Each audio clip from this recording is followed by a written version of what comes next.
Kita mulai aja. Assalamualaikum warahmatullahi wabarakatuh. Selamat pagi. Warahmatullahi wabarakatuh. Waalaikumsalam warahmatullahi wabarakatuh. Selamat pagi, Pak. Pagi, Pak. Salam pagi, Pak. Oke, jadi hari ini masuk pertemuan kedua ya tentang model data dan skema. Pak kemarin sudah nonton video diskusi kelas B. Iya, Pak, sudah. Sudah, Pak, sudah. Ya, Pak, sudah, Pak. Sudah, Pak. Saya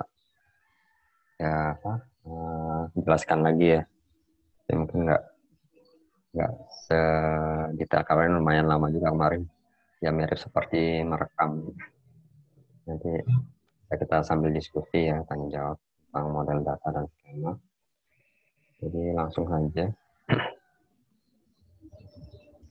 Yang kita pelajari itu ada 4 di pertemuan kedua ini. Model basis data, model data dan skema, arsitektur sistem database dan kebebasan data, bahasa dan interface database. Ya. Kita lihat yang pertama. Jadi di dalam basis data itu ada beberapa model ya. Ini salah satu yang digunakan di dalam basis data ya. Yang pertama adalah model hierarkis atau lainnya bertingkat gitu ya. Yang kedua adalah model jaringan dan model relasional. Yang pertama model hierarkis, ini disebut dengan model pohon ya. Mungkin pernah dipelajari di struktur data ya, tree gitu ya. Ya, bentuknya mirip seperti pohon. Kemudian di sini ada syarat ya di model hierarkis itu. Jadi satu anak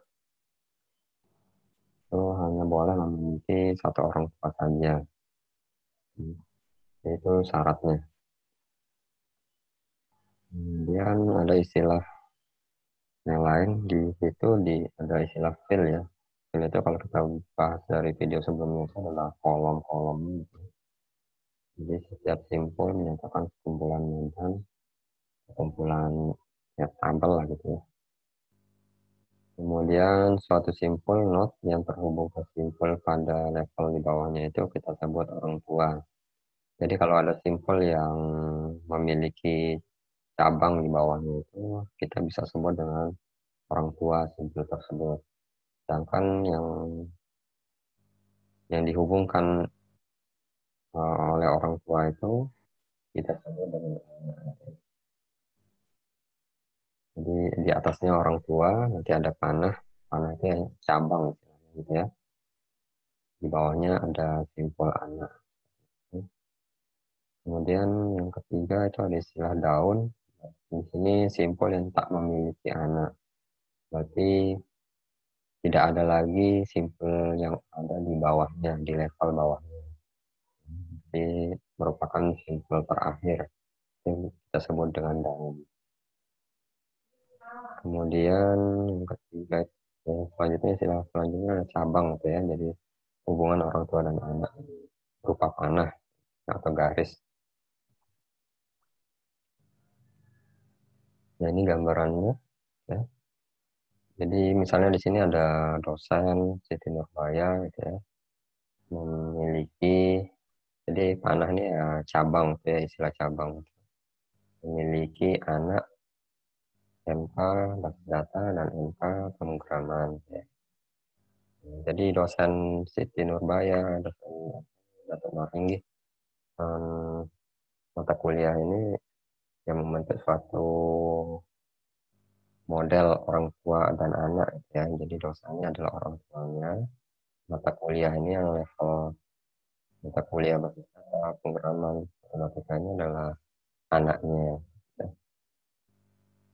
Ya, kalau kita lihat di sini kan, nah tadi syaratnya satu anak hanya boleh memiliki satu orang tua. Kondisinya sudah benar ya.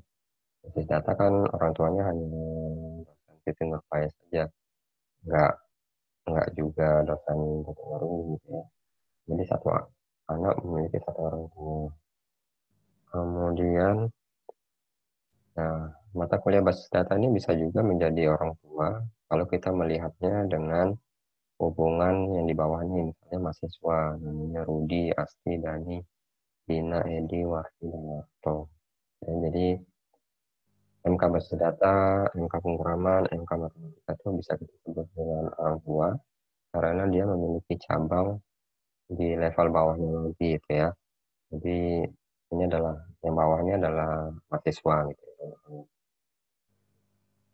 Kemudian tadi kan ada istilah daun ya. Daun itu adalah simpul yang tidak memiliki cabang lagi di bawahnya. Kita lihat di sini kan yang tidak memiliki cabang lagi kan ya, mahasiswa ini ya. Dani, Dini, Edi, Wati, Warto ini adalah daun. Kemudian lanjut model jaringan. Nah, model jaringan bedanya dengan yang hierarkis itu di syaratnya ya. Jadi anaknya boleh memiliki lebih dari satu simpul orang tua. Kalau istilahnya ya mungkin berbeda dikit, tapi maksudnya sama ya. Kalau di model jaringan orang tua itu pemilik, anaknya kita sebut anggota.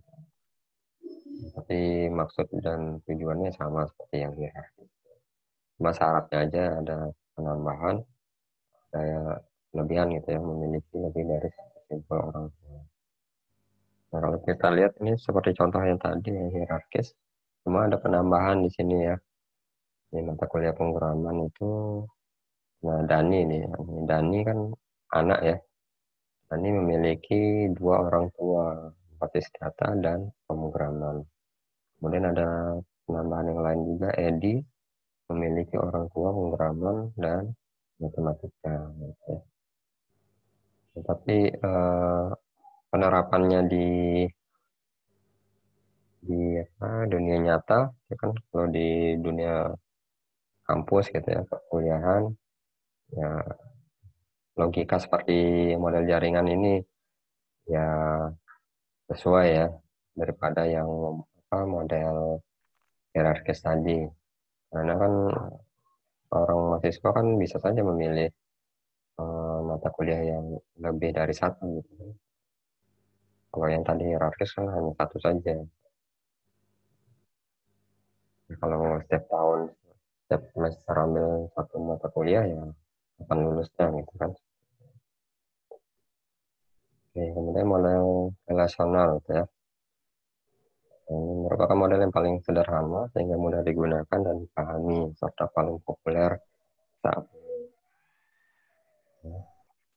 Model ini berisikan sekumpulan tabel berhubungan yang memiliki relasi, mana relasi dirancang untuk menghilangkan kemubaziran data. Nah, kemubaziran data itu kan kemarin kita ketahui istilahnya adalah redundansi ya. Jadi datanya berlebih gitu ya. Data yang sama ditulis kembali, ditulis berulang. Itu sebaiknya dihilangkan ya. Kemudian kemarin ada istilah relasi juga. Relasi kan hubungan antar tabel ya. Kalau contoh yang di redundansi pertemuan sebelumnya, itu antar tabel itu kan dihubungkan dengan sebuah garis atau beberapa garis yang kita sebut dengan relasi. Nah, ini contohnya pakai contoh yang seperti pertemuan sebelumnya. Ya. Ya, jadi panah merahnya adalah relasinya ya. Jadi tabel mahasiswa itu berelasi dengan tabel minat mahasiswa. Tabel konsen berelasi dengan tabel minat mahasiswa. Tabel dosen berelasi dengan tabel minat mahasiswa. Supaya berelasi ya jangan lupa istilah kemarin ada primary key, foreign key itu ya harus ada ya. Ya kalau nggak ada ya nggak akan bisa berelasi gitu ya. Ya, jadi maksudnya supaya berelasi itu ya di tabel yang satu ada primary key. Misalnya kalau di tabel mahasiswa ini kan primary key-nya apa? NIM ya. Di tabel konsen primary key-nya apa? Kode konsen. Tabel dosen primary key-nya apa? NIP. Gitu. Supaya dia berelasi dengan tabel lainnya. Nah, di sini kan ada NIM juga ya. Nah, NIM di tabel minat mahasiswa, kode konsen, NIP dan NIP ini di tabel minat mahasiswa itu ya bukan primary key ya, tapi foreign key-nya karena dia mengambil dari tabel yang sebenarnya gitu ya. NIM yang ambil di tabel mahasiswa, tabel konsen, ambil di tabel konsen, ambil di tabel dosen gitu ya. Jadi ya pasangan, kalau ada web relasi ya harus ada primary key sama foreign key. Ya, itu intinya gitu aja sih. Primary key dan foreign key jangan sampai lupa saat membuat nanti tabel database-nya. Jadi dari 3 model ini, nah yang penerapan yang cocok untuk di data itu adalah model relasional gitu ya. Kalau yang hierarkis jaringan itu tidak cocok ya, lebih tidak cocok lagi tadi model hierarkis. Model jaringan ya lumayan gitu ya, cocok, cuma dia tidak menyebutkan, kalau di model relasional kan menyebutkan kolom-kolomnya ya, lebih lengkap ya. Tapi kalau di model hierarkis jaringan ya tadi, kita lihat contoh gambarnya. Nah, model jaringan tadi kan, nah ini dosen nggak tahu kita apa kolom-kolomnya ya, atributnya, primary key-nya apa, dosen, NIP-nya nggak ada, nama dosennya nggak dijelaskan di model ini kan gitu kan. Tapi logikanya ya masuk juga seperti sistem basis data gitu. Kalau sistem cuma untuk penggambarannya ya lebih mudah menggunakan model relasional, menggunakan tabel itu ya. Nah ini mata kuliah hanya namanya saja gitu ya. Jadi nilai-nilainya saja ini mata kuliah pemrograman. Sebenarnya kan ini adalah tabel mata kuliah ya, tabel mata kuliah. Isinya misalnya baris 1 basis data, baris kedua pemrograman, baris 3 matematika. Nah, basis datanya punya kode ya. Primary key-nya apa? Kode mata kuliah. Misalnya basis data 01, pemrograman 02, matematika 03 seperti itu. Tapi tidak kelihatan di model jaringan. Makanya lebih cocok itu menggunakan model relasional ya. Karena bentuknya berupa tabel seperti ini ya. Jadi kelihatan mana primary key, mana foreign key. Kemudian perbedaan skema dan subskema. Nah, jadi skema di sini berisi data-data tentang database yang lengkap ya. Jadi informasi tentang database suatu tabel atau database itu disimpan atau kita sebut dalam skema itu ya. Sedangkan untuk database informasi yang hanya diperlukan saja, jadi tidak secara detail itu masuk ke dalam subskema. Jadi subskema ini penerapannya yang biasa kalian lihat di aplikasi ya, seperti itu. Misalnya skema itu, kita kasih contohnya. Misalnya di sini ada skema. Misalnya ada suatu tabel ya, di sini tabel terdiri dari kolom, nama, alamat, bagian, dan gaji gitu ya. Skema ini nanti berisi informasi yang lengkap, detail tentang suatu tabel atau database, kolom-kolomnya, seberapapun kolomnya tetap disimpan informasinya secara detail, termasuk tipe datanya, panjang karakternya, seperti itu. Jadi misalnya nama, tipe datanya apa yang cocok untuk nama, karena dia berupa huruf gitu ya. Jadi cocoknya adalah varchar ya misalnya. Alamat bisa huruf bisa angka gitu, soalnya varchar gitu ya. Jadi kalau di database itu nggak ada tipe data string ya. Kalau di kalau string float gitu ya. Jadi string itu ya kita ganti varchar gitu ya. Nama varchar, alamat varchar, bagian, nah bagian kan mungkin huruf ya gitu ya, berupa kata varchar juga. Gaji, nah, gaji baru angka. Nah, tipe datanya apa? Integer gitu ya, integer. Yang panjang karakter misalnya nama kita batasi panjang karakternya, nama ya, nama orang-orang anak-anak sekarang, orang-orang sekarang kan lumayan panjang ya, mungkin cukuplah 40 karakter, kita batasi 40 karakter. Selebihnya yang lebih dari 40 karakter ya pada saat disimpan di database dia akan terpotong ya, 41 karakter berikutnya tidak tersimpan di database. Gitu. Alamat juga bisa dibatasi berapa 50 karakter. Kalau gaji ya misalkan jutaan misalnya 3 juta berarti kan 7 karakter ya, atau 8 karakter boleh juga seperti itu. Ya itu dibatasi. Jadi informasi-informasi detail seperti itu disimpan di skema ya. Nah, kemudian untuk subskema itu yang ditampilkan di aplikasi. Misalnya pada saat kita mengakses suatu aplikasi, tadi berbasis web, desktop, mobile, gitu ya. Yang tertampil itu hanya misalnya tadi kan tabel ini, misalnya tabel apa ini, pegawai ya, misalnya tabel pegawai. Di aplikasi itu ingin menampilkan tabel pegawai, tapi kolom yang ditampilkannya itu hanya nama dan bagian saja. Gitu ya. Jadi tidak secara detail menginformasikan gitu ya, tentang suatu tabel aslinya. Itu disebut masuk pada bagian subskema ya. Contoh lainnya misalnya pada saat kalian isi KRS ya, mungkin data-data yang kalian isi di biodata pada saat masuk awal awal pada saat ini ya awal gitu ya. Misalnya sampai data orang tua gitu ya.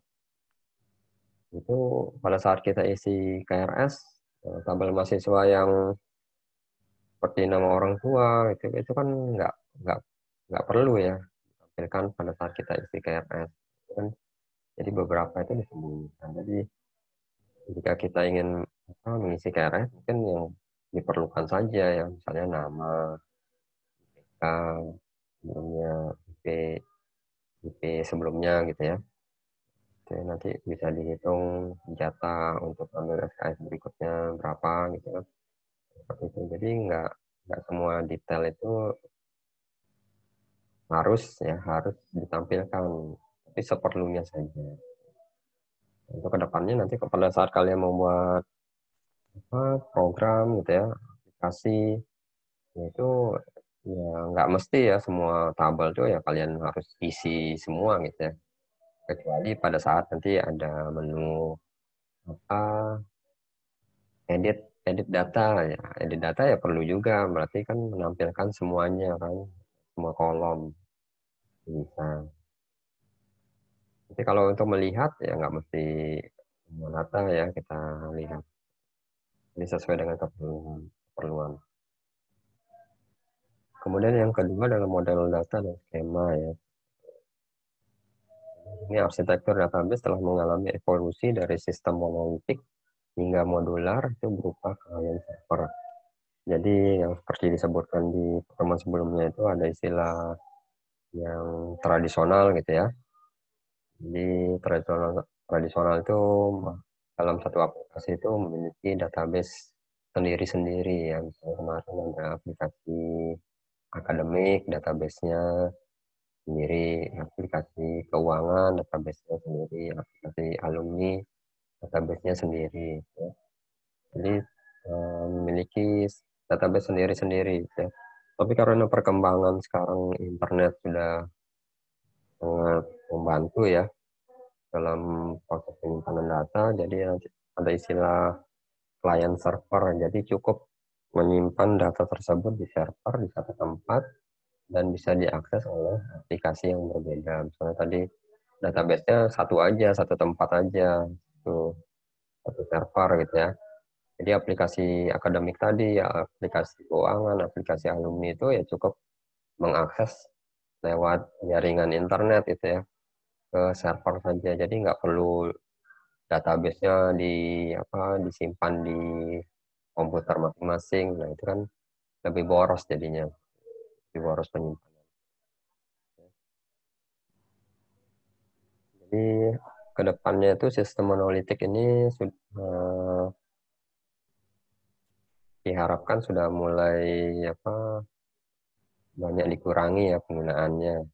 Karena sekarang sudah ada seperti istilahnya microservice gitu ya, service pakai RESTful API gitu ya.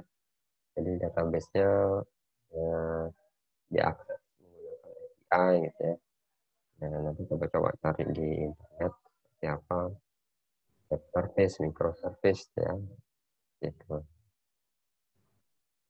Kemudian dasar dari arsitektur DBMS client server adalah sistem secara fungsional didistribusikan antara dua jenis modul ya.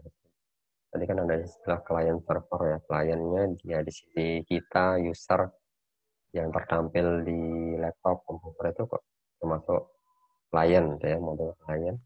Sedangkan yang server ya ada di servernya ya, di apa, di pusat ya, pusat penyimpanan data di server. Ini model klien secara khusus dirancang agar proses dapat berjalan pada sisi komputer ya, klien atau server itu atau PC itu ya bisa. Jadi tergantung kasus lingkup kasusnya gitu ya. Kemudian proses yang berjalan pada sisi klien adalah berbagai program aplikasi ya serta interface user dalam mengakses database. Seperti saya bilang tadi, klien tuh ya yang seperti kita lihat pada saat ingin mengakses beberapa aplikasi, misalnya sistem informasi akademik. Nah, itu kita termasuk klien, gitu ya, sisi klien. Mengakses database ke server. Database-nya kan nggak di laptop kita, tapi di server. Nah, untuk mengaksesnya pakai apa? Pakai query. Nah, itu query itu yang nanti kita akan pelajari ya. Itu di praktikum juga dipelajari. Jadi penting query itu belajar membuat query itu sangat penting ya, logika pembuatan. Jadi query itu nanti disisipkan di source code ya, aplikasi yang kalian buat. Nah, nanti dengan query itu dia akan merequest ke server kita butuhnya data apa gitu ya, dari query itu kita tuliskan misalnya saya ingin nama seluruh mahasiswa dari tabel mahasiswa. Nah, itu nanti query yang kita request itu diolah database ya, DBMS. Kemudian nanti dikirimkan umpan balik hasil nama-nama mahasiswa yang ada di tabel mahasiswa. Ya. Kemudian oleh karena itu pada model klien ini menangani interaksi user dan menyediakan interface yang user friendly. Ya. Jadi interaksi user, interface yang user friendly itu ya maksudnya mudah digunakan, ya. Aplikasinya nggak ribet gitu ya, harus klik macam-macam. Orang kan maunya klik sekali langsung keluar hasil gitu ya. Termasuk juga warnanya, menarik nggak warnanya, sederhana, menarik gitu ya. Jangan, kadang-kadang orang nggak terlalu suka full warna gitu ya, warna semua dimasukkan, itu kadang-kadang nggak friendly gitu. Tapi untuk mata kuliah yang membahas interaksi user dan user friendly mungkin ada di interaksi komputer ya, nanti akan dibahas di mata kuliah yang berbeda. Kemudian modul server itu secara khusus dirancang agar proses dapat berjalan pada sisi komputer server. Ya. Server di sini biasanya menangani data storage dan data akses, searching, serta fungsi-fungsi lainnya yang harus dijalankan pada sisi server. Jadi penyimpanan data, datanya seperti apa, pencarian datanya, dan pencarian data itu ya pakai query tadi ya. Bagaimana mengolah data itu pakai query. Kemudian salah satu karakteristik dasar utama dari sistem database adalah tersedianya level abstraksi data. Ya, di sini level abstraksi data itu menyembunyikan detail struktur database sesungguhnya. Seperti yang tadi yang saya jelaskan di skema. Jadi disembunyikan tuh ya detail struktur database-nya. Yang ditampilkan yang ke user itu hanya yang sesuai kebutuhan gitu ya. Jadi user itu kan nggak mau tahu misalnya nama itu tipe datanya varchar, tipe apa panjang karakternya dibatasi 30, seperti itu. Nggak mau tahu user itu. User kan hanya mau tahu ya, pokoknya kelihatan lah hasilnya gitu ya. Kalau kita klik ada hasilnya seperti itu. Tapi proses dalamnya, detail struktur tabelnya biasanya user nggak mau tahu. Ya. User kan kita ya, nggak tahu pandangan kalian gimana. Apakah penting menampilkan struktur database secara detail atau enggak. Untuk itu DBMS harus memiliki model data ya. Jadi DBMS itu database manajemen sistem manajemen database basis data. Model data adalah kumpulan konsep yang digunakan dalam mendeskripsikan struktur database. Seperti tadi saya bilang, contohnya adalah tipe datanya apa, varchar, integer, ya, ada small integer, ya. Nanti bisa ada software DBMS, coba-coba diinstal, ya. Bisa dilihat tipe datanya yang ada di data. Constraint atau batasan menjaga data. Misalnya batasan ya, jadi kita kasih aturan atau batasan, misalnya nama wajib diisi, gitu ya, tidak boleh nol, gitu ya. Di database-nya, di query-nya kita bisa tulis nama ya is not null, seperti itu. Jadi tidak boleh kosong, gitu ya. Itu sebagai batasan. Atau yang lainnya, kolom yang lainnya ya tergantung kita ya yang merancang database ya sesuai dengan keperluan, gitu ya. Kalau membolehkan kosong ya nggak salah dikosongin sama user pada saat punya data.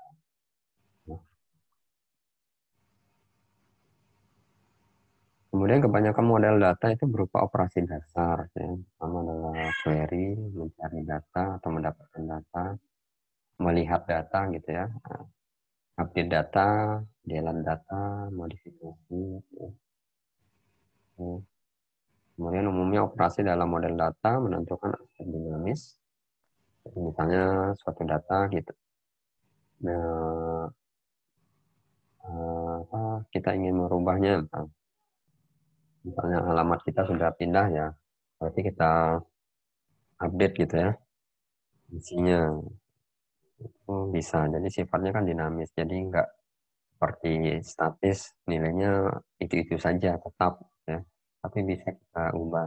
Ya, kita bisa melakukan operasi dasar di ini. Ya, model data berupa yang kalau operasi umum itu insert, update, delete, query, gitu ya. Operasi yang ditentukan sendiri bisa juga kita buat dengan query-nya. Menghitung nilai IPK dari objek entitas mahasiswa. Gitu, ya. Jadi kita buat query-nya, oh saya ingin menghitung nilai IPK. Misalnya di tabel mahasiswa tidak ada itu kolom IPK kan gitu ya. Kita bisa buat query dengan menghitung nilai-nilai mata kuliah yang sudah dia ikuti dibagi dengan jumlah mata kuliah tersebut. Jadinya IPK kan. Ya, nanti untuk query-nya, script penulisannya ya kita pelajari nanti di ketemuan UTS kalau nggak salah itu ya, tentang query. Tentang query kita belajar operasi umum, ya, bagaimana membuat query sendiri sesuai keperluan kita. Kemudian kategori model data. Ini model data itu ada 3 ya, model data konseptual itu level tinggi, ada fisikal, level rendah, ada view-nya, model data implementasi, view-nya. Kalau kita lihat model data konseptual itu dapat berupa entitas, atribut, dan relasional. Kalau kita lihat istilah ini kan sudah seperti yang kita bahas kemarin di redundansi ya.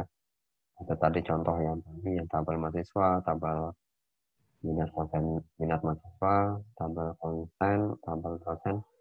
Itu sudah termasuk model data konseptual ya. Karena ada entitas, ada atribut, ada relasinya ya. Entitas itu masih ingat dari pertemuan sebelumnya itu saya jelaskan kalau entitas itu ya adalah tabelnya gitu ya. Jadi tabel, nama tabelnya. Misalnya tabel mahasiswa ya berarti entitasnya adalah mahasiswa. Tadi ada tabel dosen, berarti entitasnya adalah dosen. Atributnya adalah kolom-kolomnya ya, dari setiap entitas. Misalnya tadi mahasiswa, kolomnya apa, atributnya apa, NIM, nama mahasiswa.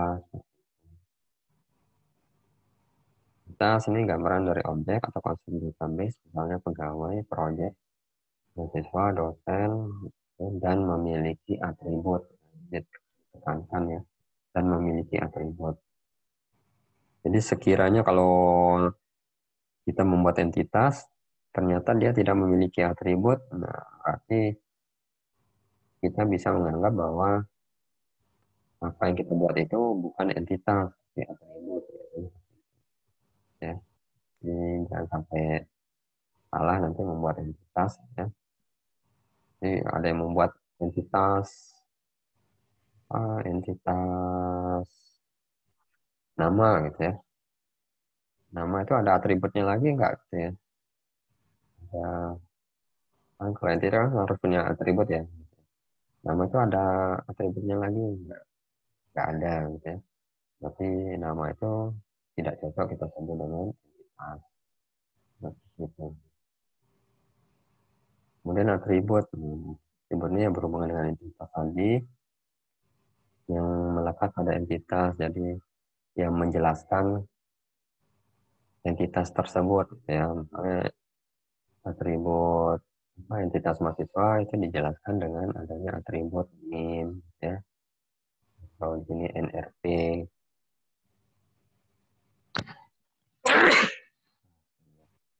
Kemudian selanjutnya, nah relasinya ya panah itu ya, panah merah seperti itu. Misalnya di sini ada dosen mengajar mahasiswa, nanti bagaimana relasinya? Jadi ada, nanti kita pelajari di IRD ya, ada namanya kardinalitas, ada satu banding, satu ke satu, satu ke N ke satu, N ke N. Nanti kita pelajari di pertemuan berikutnya di IRD ya. Jadi misalnya satu dosen mengajar banyak mahasiswa, betul atau enggak? Betul ya. Setiap mahasiswa diajar waktu kita baca balik, setiap mahasiswa diajar satu dosen, betul atau enggak? Ya, ada salahnya juga ya. Jadi, setiap mahasiswa diajar oleh banyak dosen, banyak mata kuliah kan. Nah, nanti detailnya kita pelajari di cara membaca seperti itu nanti di itu akan mempengaruhi. Nah, relasi seperti itu akan mempengaruhi isinya nanti gitu ya.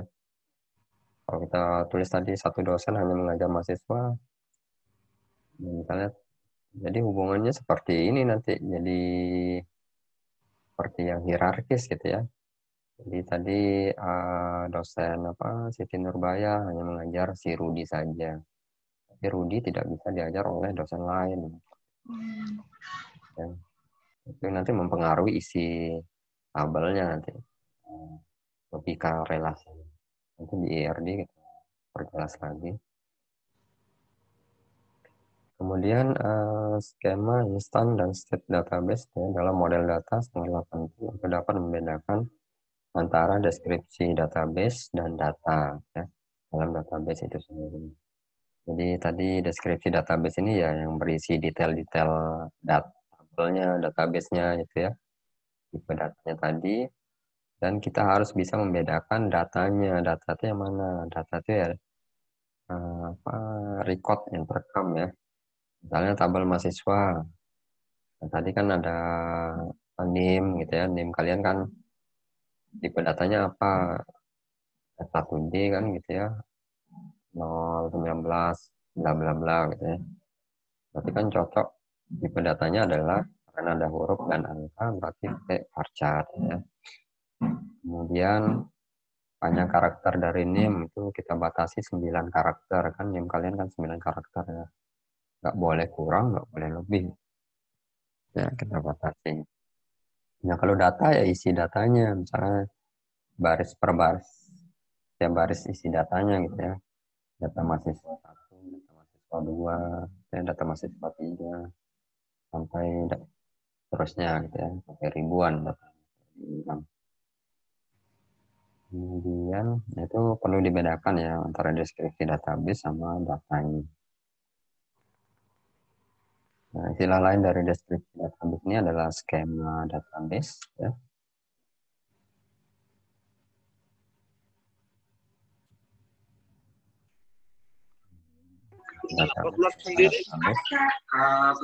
Skema database itu ditentukan selama dalam perancangan database ya.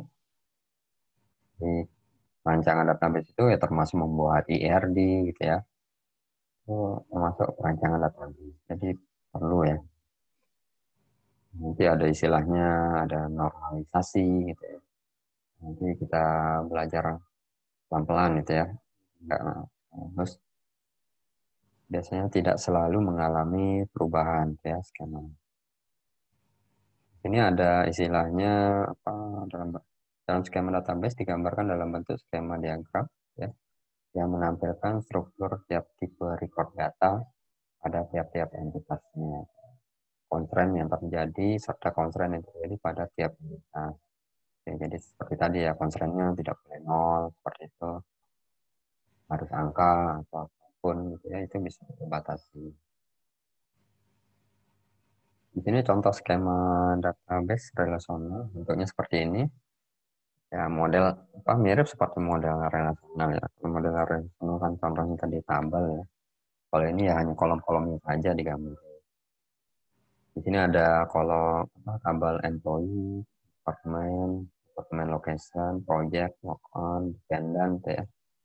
Supaya terhubung dengan dari beberapa tabel ini kan seperti biasa ya, harus ada relasinya. Relasinya ditentukan oleh primary key sama foreign key. Kemarin kan sudah dijelaskan kalau nama primary key boleh tidak sama dengan foreign key ya. Tapi isinya harus sama gitu ya, isinya harus sama supaya bisa kita lacak gitu ya. Misalnya kemarin contohnya kemarin nama orang tua Max ya. Nah, di tabel satunya harus Max juga tuh. Jangan Max-nya diganti MEX gitu ya. Yang satunya MAX. Nah, itu kan nilainya beda. Kalau nilainya beda kan susah nanti mencari relasinya. Jadi nilainya harus sama meskipun nama primary key dan foreign key-nya berbeda.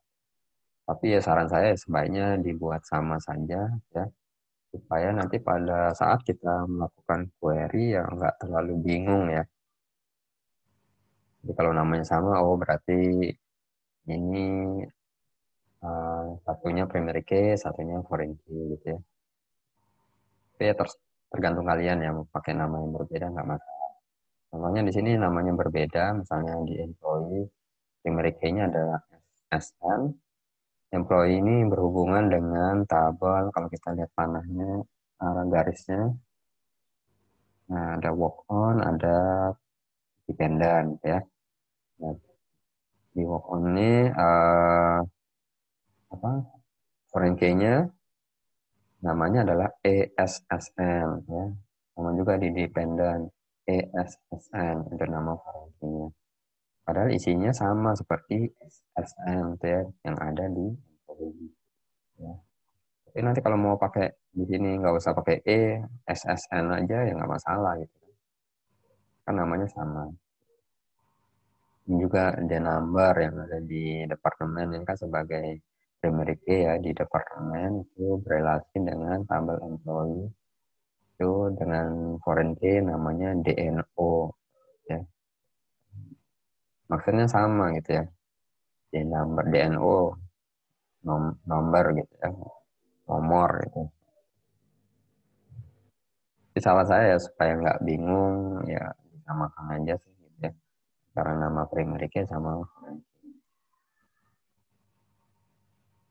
Kemudian yang ketiga dari 4 karakteristik penting database ya, adanya penyekatan antara program dan data ya. Di kebebasan data program dan operasi program. Jadi maksudnya di sini seperti tadi yang saya bilang itu program ini kan misalnya kita sebagai programmer kan membuat aplikasi. Aplikasi itu kan berisi source code ya, di dalam source code itu tidak kita masukkan data-datanya gitu ya. Misalnya data mahasiswa itu di Unram itu kan misalnya ada 32.000 gitu ya. 32.000 mahasiswa kan nggak mungkin kita masukkan di source code kita gitu ya. Tapi data mahasiswa itu kita simpan di database. Ya, untuk menghubungkan antara source code program kita dengan database itu ya kita pakai query tadi ya. Jadi sesuai dengan keperluan. Misalnya untuk tabel mahasiswa butuhnya apa itu misalnya nama, alamat misalnya seperti itu. Ya tinggal di query saja, misalnya select nama, koma alamat, from mahasiswa. Nah, cukup itu aja, satu baris saja ditulis di source code-nya. Nah, itu selanjutnya ya nanti DBMS aja yang merespon, ya, menerima request dulu, baru merespon berupa hasil dari request tadi gitu ya. Dikembalikan nilai hasilnya ke source code program. Setelah dikembalikan baru kita olah gitu ya. Dari nama dan alamat tadi kita mau apaan gitu kan. Bisa seperti itu. Jadi terpisah ya, jadi disekat, ada penyekatan. Jadi nggak kita gabungkan. Beda dengan bahasa C, bahasa yang lainnya gitu ya, yang tidak berhubungan dengan basis data. Nah, kalau bahasa C misalnya yang kalian pelajari di Alpro ya, atau di struktur data misalnya, pada saat kita membuat satu source code itu kan kita berisi deklarasi variabel ya. Variabel ini memiliki nilai. Nilai itu kan data ya. Seperti itu. Namanya siapa, alamatnya apa gitu. Jadi dalam satu source code itu di bahasa C ya misalnya atau bahasa yang lainnya itu ada data di dalamnya juga. Nah, tapi di sini kalau kita membuat aplikasi yang berhubungan dengan basis data, nah itu terpisah, nggak perlu kita deklarasikan variabel lagi isinya seperti apa. Ya. Tapi isinya kita panggil dengan query saja gitu ya. Jadi source code-nya ya kira-kira nanti akan lebih singkat ya, nggak sepanjang dengan bahasa C atau lain. Kemudian dukungan multiple view ya. Jadi satu tabel itu bisa diakses oleh beberapa mahasiswa atau beberapa user ya dalam waktu yang bersamaan, dalam waktu detik yang bersamaan itu sanggup di di direspon ya, dilakukan oleh DBMS. Jadi misalnya pada saat kalian mengisi KRS itu kan tabel-tabel yang berhubungan itu kan tabel mahasiswa, tabel mata kuliah, kemudian apalagi ya tabel dosen ya kan pilih kelasnya seperti itu. Nah itu kan diakses oleh beberapa mahasiswa yang lain juga ya dalam waktu yang bersamaan. Ternyata Unram ini kan 32.000 kan pasti ada waktu yang bersamaan. Ya, itu bisa ditangani oleh DBM.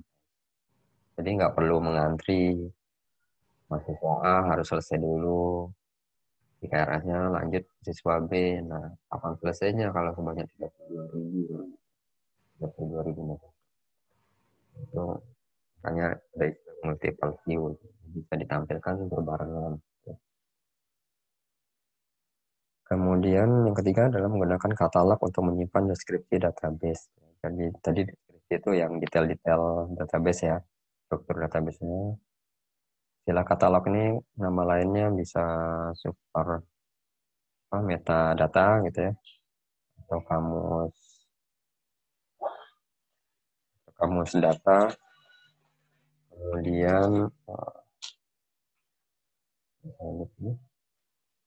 ini berdasarkan 3 karakteristik utama database di atas dapat memberikan gambaran arsitektur sistem database. Jadi di sini ada namanya 3 arsitektur, 3 skema ya, skema arsitektur. Kita lihat aja gambarannya. Jadi ada terdiri dari 3 level gitu ya, level, konseptual level, dan internal level ya. Internal level ini yang dilihat oleh kita sebagai end user ya. End user ini ya kita, mahasiswa, dosen itu termasuk end user ya. Konseptual level ya seperti tadi yang IRD ya, model relasional gitu ya. Ada memiliki entitas, atribut, dan relasi. Internal level yang langsung berhubungan dengan basis datanya. Di sini level internal memiliki skema internal, menggambarkan struktur penyimpanan secara fisik database-nya. Skema internal menggunakan model data fisikal dan menggambarkan detail lengkap data, storage, dan akses database-nya. Jadi menggambar internal tadi kan ke basis datanya ya. Tapi kita nggak bisa memegang secara fisik ya database-nya gimana. Kan dia sifatnya digital kan, itu adalah file digital, disimpannya di hard disk ya. Jadi untuk mengaksesnya kita biasa menggunakan bantuan software DBMS ya. Software DBMS nanti banyak macamnya, banyak banyak pabrikan lah gitu ya, banyak sumber yang buat macam-macam ya, tergantung kebutuhannya gitu ya. Kalau kita nanti di dalam praktikum menggunakan DBMS-nya adalah SQL ya, SQL. Macam DBMS, Oracle, nah itu sesuai dengan keperluan saja.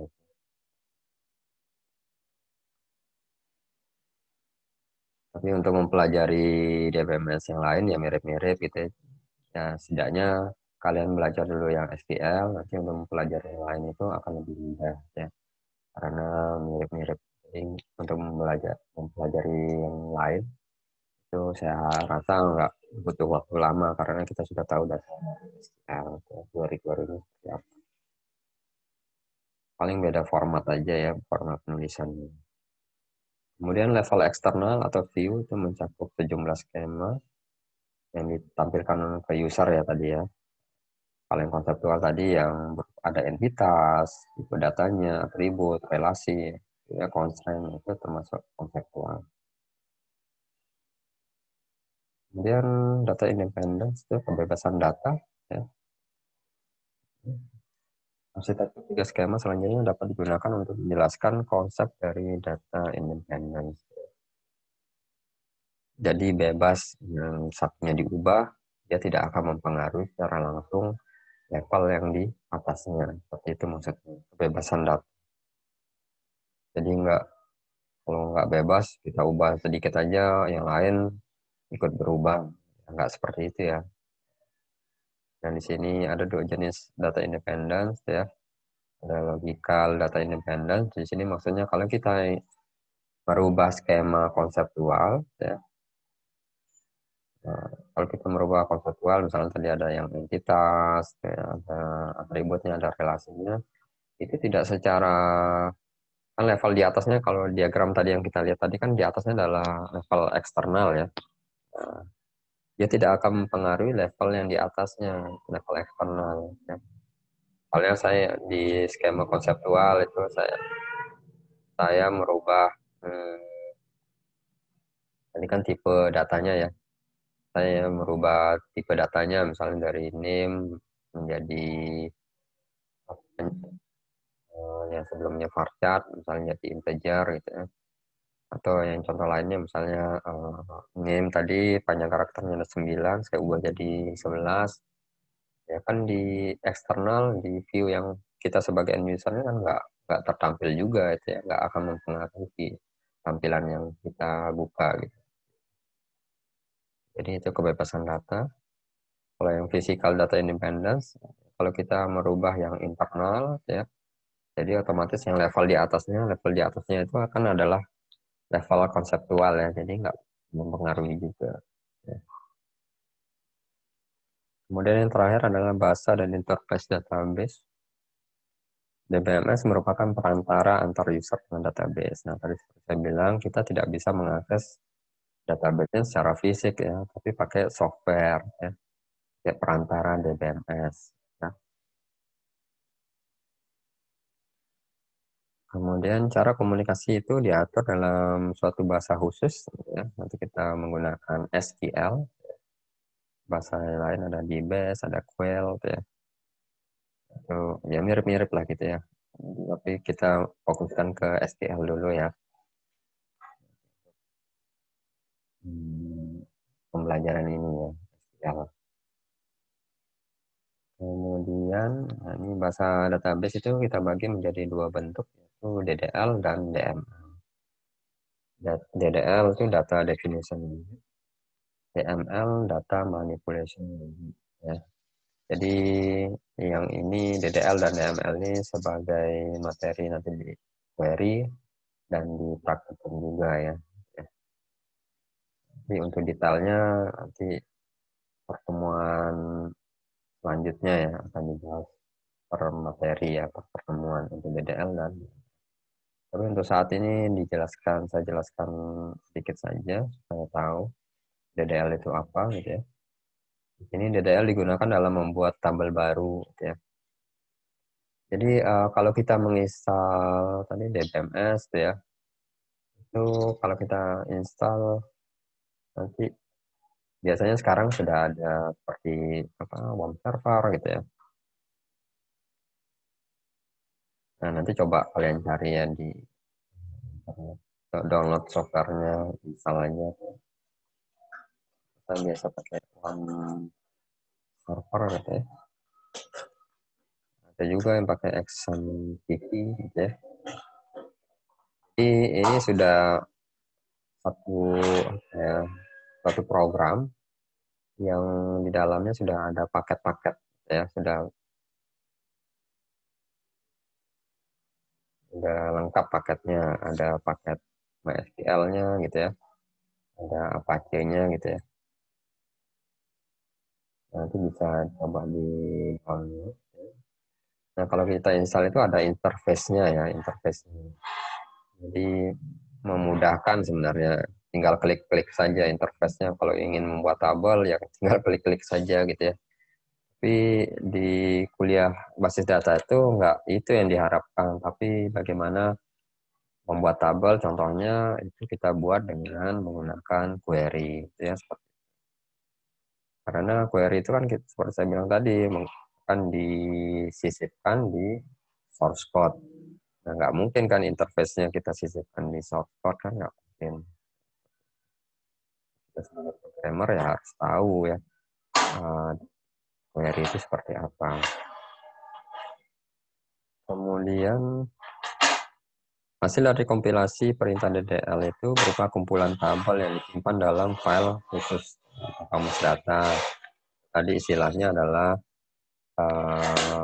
katalog ya, tadi katalog atau metadata itu sama saja istilahnya. Ini super data atau metadata itu data yang mendeskripsikan data sesungguhnya. Ya. Ini data ini selalu diakses oleh suatu operasi database sebelum suatu file data yang sesungguhnya diakses. Jadi pada saat ini kerja dari ini ya di dalamnya ya. Pada saat kita ingin merequest suatu tabel gitu ya, yang pertama kali dilakukan ya, oleh sistem operasi itu dia di DBMS dia akan mengecek ya kamus datanya, kira-kira tabel mahasiswa itu ada nggak gitu ya, kolomnya atribut-atributnya ada nggak gitu. Biasanya dicek dulu di metadata gitu, baru kemudian kalau ada diteruskan ke data aslinya gitu ya.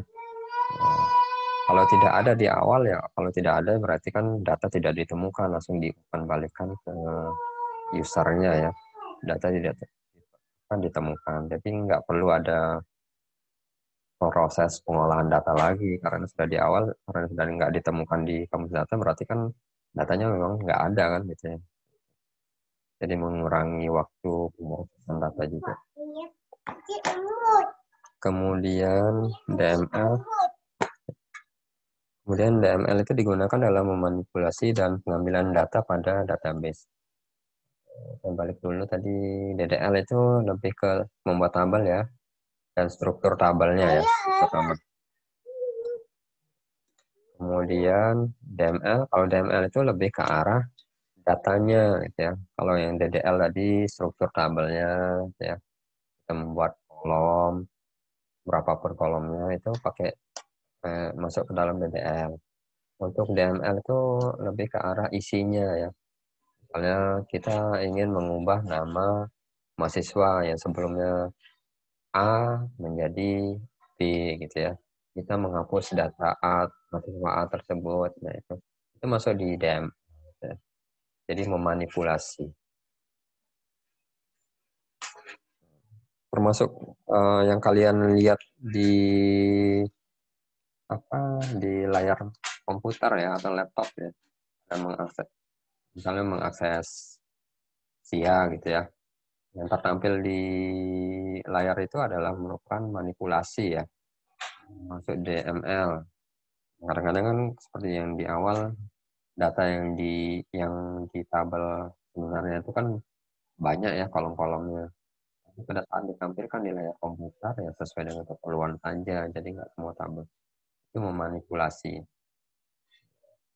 Di sini juga berarti kan yang ditampilkan ya jangan beranggapan yang tertampil di layar monitor itu ya kolom-kolomnya yaitu, tapi pada dasarnya bisa lebih dari yang kalian lihat itu ya. Memanipulasi, jadi dia tidak merubah tabel aslinya ya, jadi tabel aslinya tetap cuma dimanipulasi saja. Misalnya tadi contoh saya ingin mengambil nama semua mahasiswa yang ada di tabel mahasiswa ya, khusus untuk nama mahasiswa yang ada di prodi teknik informatika. Nah, itu bisa. Jadi dari mahasiswa 32.000 seunram itu, nah difilter lagi berdasarkan jurusan atau prodinya teknik informatika. Nah, data aslinya tetap, cuma tertampil ya nama mahasiswa TI saja gitu ya. Kemudian yang lain adalah penyisipan, insert, gitu ya, menambahkan data. Kalau ada ya sekarang kan mahasiswa baru berarti tambah data. Tabel mahasiswanya tambah baris lagi untuk menyisipkan data-data baru mahasiswa. Update data juga kalau ada perubahan ya. Kalau delete ya kalau ingin menghapus datanya. Kemudian terdapat dua jenis DML, ya prosedural, kemudian yang non prosedural. Prosedural yang tadi yang saya jelaskan seperti bahasa C ya. Jadi di dalamnya ada deklarasi variabel, data-datanya dimasukkan di dalam satu software. Kalau non prosedural ya terpisah tadi ya antara program sama database-nya. Mengakses database-nya pakai query. Ini contohnya misalnya kita lihat yang di atas nih. Kalau menggunakan query ya cukup satu baris seperti ini. Misalnya select nama from mahasiswa, where tempat lahir sama dengan Makassar. Jadi ini adalah query ya, SQL. Ya query bentuk SQL. Select, di sini kita disuruh memilih nama atau tampilkan nama dari from mahasiswa, tabel mahasiswa, where itu di mana, yang tempat kolom, jadi ini nama tempat kolomnya ya, T4 lahir ini ya. Yang nama kolom T4 lahir itu tempat lahirnya ada nilainya adalah Makassar. Nanti yang tertampil adalah nama mahasiswa yang lahirnya di Makassar. Mau 1, mau 100 semua tertampil gitu kan. Nah, berbeda dengan yang lain ya, bahasa yang lain. Data-datanya agak panjang nih pada untuk mengambil datanya tuh panjang gitu ya scriptnya. Ini seperti yang bawah juga ini. Ini bahasa apa ini? Pascal ya, kalau nggak salah ini ada begin and Pascal. Ya lumayan panjang gitu ya untuk menampilkan data yang sama. Dan DBMS interface ya, DBMS menyediakan interface yang user friendly. Sudah saya jelaskan tadi, nanti untuk lebih spesifiknya di mata kuliah komputer ya Pak. Yang nggak tahu apa sudah diambil atau belum. Ya. Kemudian merupakan perangkat lunak. Ini DBMS merupakan perangkat lunak yang didesain untuk melakukan penyimpanan dan pengaturan basis data. Ya. Ini perangkat lunak ya, software ya. Softwarenya ini bisa pakai uang server, XMPP gitu ya. DBMS juga menerapkan mekanisme pengamanan data. Jadi lengkap ya. Jadi untuk mencegah, jadi apa ya, keamanannya ya bisa dikatakan bagus lah gitu ya. Kemudian mengapa menggunakan DBMS ya? DBMS diperlukan untuk independensi data dan akses yang efisien. Ya. Jadi kebebasan data dan akses yang efisien, kemudian mengurangi waktu pengembangan aplikasi. Jadi mengurangi tadi ya, karena kita nggak perlu lagi membuat variabel gitu ya. Dan integritas dan keamanan data, administrasi keseragaman data, dan akses sharing datanya juga bisa dilakukan oleh DBMS.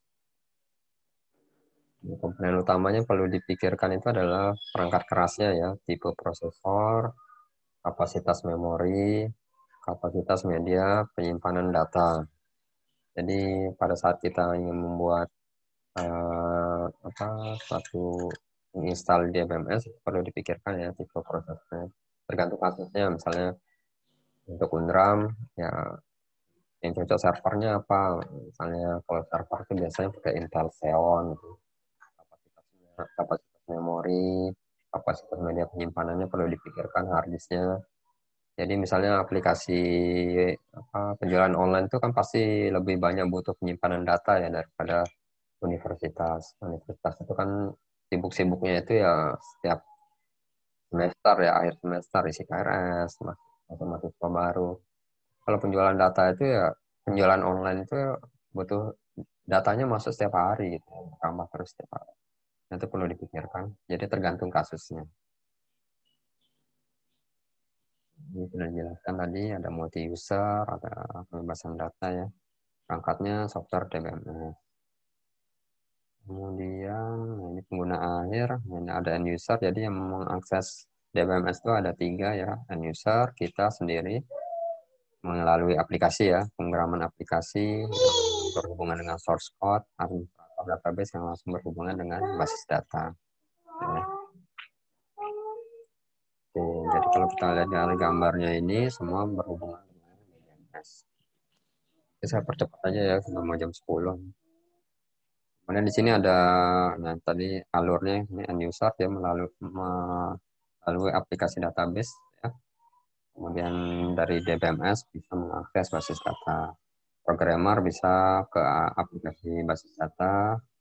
Naive user ini orang yang tidak mengerti pemrograman ya, pakai interface dari DBMS-nya aja, tinggal klik-klik aja gitu kan. Itu naive user.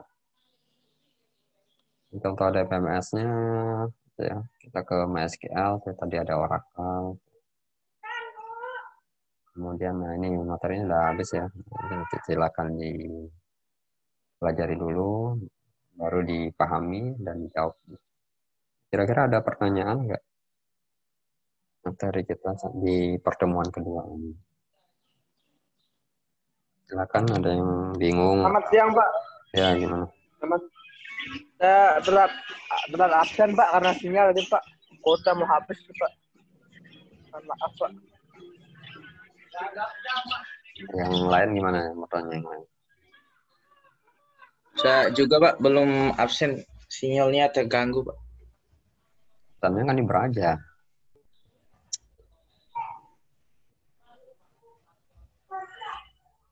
Iya, Pak, di Beraja, tapi dia nggak ada pilihan hadirnya Pak, cuma izin sakit sama alfa aja Pak.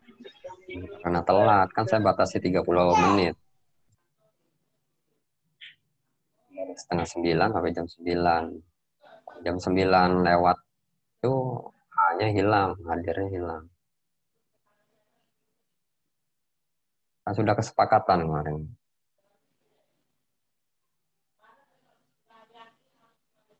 Ya, lain kali ya saran saya ya dari awal gitu ya. Setengah 9 tuh udah coba buka Braja ya. Jadi jangan tunggu masuk Zoom baru akses Braja. Saya kasih waktu juga tadi karena belum mulai kuliah gitu ya. Oke, gimana yang lain, ada pertanyaan mengenai materi pertemuan ini?